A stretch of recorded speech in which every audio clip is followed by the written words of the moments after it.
আমি এখন বলবো যে কোন কোন পেশিতে ইনজেকশন দেওয়া হয়। যেসব পেশিতে ইনজেকশন দেওয়া হয় যেমন ইন্ট্রামাসকুলার ইনজেকশন বা আইএম ইনজেকশন, এগুলো হলো প্রথম। এক নম্বরটা হলো ডেলটয়েড মাসল। এটা ডেলটয়েড মাসলটা আমাদের সাধারণত এইখানের যে আলাদা একটা মাসল থাকে এটা হলো ডেলটয়েড মাসল।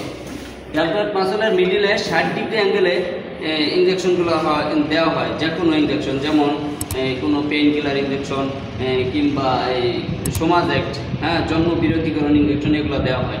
তারপরে দ্বিতীয় নম্বর হলো গ্লুটিয়াস ম্যাক্সিমাস মাসল।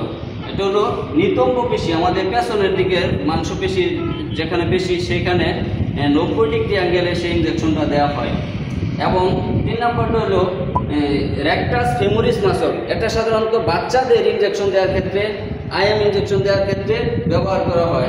এটা হলো রেকটাস ফেমোরিস মাসল। এই আজকে হলো এই ইনজেকশন দেওয়ার স্থানগুলো আমি আপনাদেরকে দেখিয়ে দিলাম।